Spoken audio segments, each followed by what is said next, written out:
Il faut qu'on dise les choses explicitement. Est-ce que votre communication là voudrait dire que vous renoncez, pour l'heure en tout cas, à la recomposition de la CENI? Oui, à mon avis,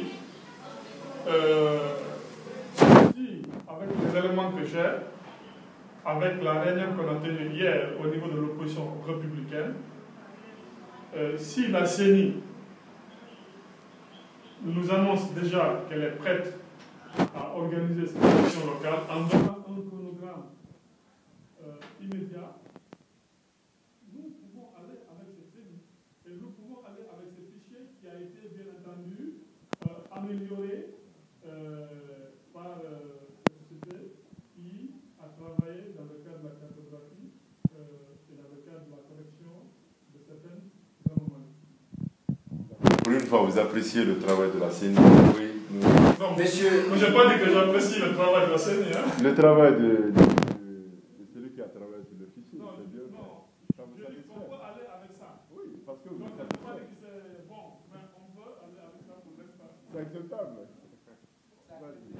Même ou pas la CENI, ça me surprend parce que M. Mokhtar Diallo, il se dit très souvent que le président de la République, Alpha Condé, est, si vous me permettez l'expression, est un boulanger politique. Il peut rouler tout le monde. À un moment donné, vous étiez très chaud contre la CENI, vous teniez à ce qu'il y ait des réformes. Aujourd'hui, vous n'applaudissez pas carrément la CENI, mais vous voulez que cette CENI vous accompagne et qu'elle vous organise des élections. Est-ce que Alpha n'est pas en réalité derrière ces rumeurs que vous prenez comme de sources sûres que vous avez de l'autre côté et qui vous amène aujourd'hui, au lieu de manifester, parce qu'il était prévu une manifestation à Kaloum contre la CENI et d'autres, est-ce que ce n'est pas lui qui vous manipule la réalité et qui vous pousse à demander ce qu'il souhaiterait organiser, élection locale? Si vous voulez mon avis, pour moi, ce n'est pas M. Alpha Condé qui est un boulanger politique. Pour moi, ce n'est pas lui qui est fort, mais il y a que je constate un déficit de stratégie et de vision au niveau de l'opposition. C'est comme si on ne connaît pas M. Alpha Condé, pourtant nous le connaissons bien. Nous avons... vous critiquez la votre camp? Non, je fais des constats. Bien entendu, ces critiques... mais j'ai bien compris votre message, c'est à votre sein qu'il y a des problèmes. Non, je dis bien entendu qu'il y a des limites au niveau de l'opposition.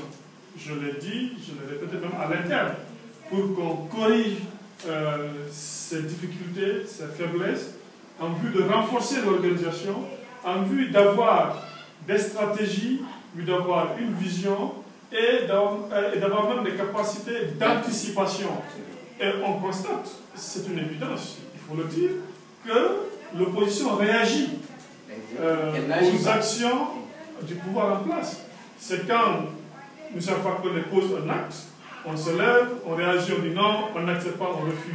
Or, avec de bonnes stratégies, on aurait pu amener le pouvoir sur notre terrain et l'amener au mur. Mais malheureusement, on n'anticipe pas. Malheureusement, il n'y a pas souvent de réflexion approfondie, n'est-ce pas, pour pousser ce pouvoir qui est aujourd'hui décrié par l'ensemble des Guinéens au regard de son manque de résultats que tout le monde constate.